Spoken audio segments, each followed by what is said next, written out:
ஹரஹர சங்கர ஜெய ஜெய சங்கர. ஓம் ஸ்ரீ மகா பெரியவா சரணம் சரணம். பண நெருக்கடி இன்று நிம்மதியாக வாழ்வது எப்படி என விளக்குகிறார் நமது காஞ்சி மகா பெரியவர். மனிதன் தன் தேவைகளை அதிகமாக்கிக் கொண்டே செல்வதால் எவ்வளவு பணம் இருந்தாலும் நிம்மதி இருப்பதில்லை. செலவுக்கான காரணம் தெரிந்தாலும் அதை தடுக்க குறைக்க முடியவில்லை. எளிதாக வாழ யாரும் விரும்புவதில்லை. கிராமத்தை விட்டு நகரங்களில் குடியேறுகின்றனர். இதனால் கிராமத்தில் உள்ள வீடுகள் பராமரிப்பு செய்யாமல் பழுதாகின்றன.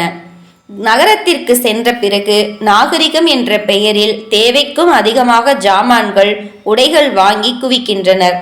இதனால் இடப்பற்றாக்குறையால் கூடுதல் வாடகைக்கு இடம் தேடும் நிலைக்கு தள்ளப்படுகின்றனர். பணத்தின் மீதுள்ள மோகத்தால் எங்கும் பரபரப்பு, நிதானத்துக்கு சிறிதும் இடமில்லை. தற்காலத்தில் மக்கள் ஆடம்பரமாக வாழ்வதால் பண நெருக்கடியை சந்திக்கின்றனர். இதை விட்டுவிட்டு நிம்மதியாக வாழ்வதற்கு வழி தேட வேண்டும். உணவு உடைகளில் எளிமையை பின்பற்றுவது அவசியம். காப்பிக்கு பதிலாக கோதுமை கஞ்சி அல்லது மோர் குடிக்கலாம். காப்பி கொட்டை பாலுக்காக அதிக அளவு பணம் செலவாகிறது. அரிசி பருப்புக்கு கூட இந்த அளவு செலவு ஏற்படுவதில்லை. பெண் வீட்டாரிடம் வரதட்சணை வாங்கக்கூடாது. குறைந்த செலவில் திருமணத்தை நடத்த வேண்டும்.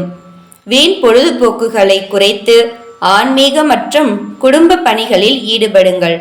இவற்றை பின்பற்றினால் நிம்மதி குடியிருக்கும் என்றார் நமது மகா பெரியவர். ஹரஹர சங்கர ஜெய ஜெய சங்கர. ஓம் ஸ்ரீ மகா பெரியவா சரணம் சரணம்.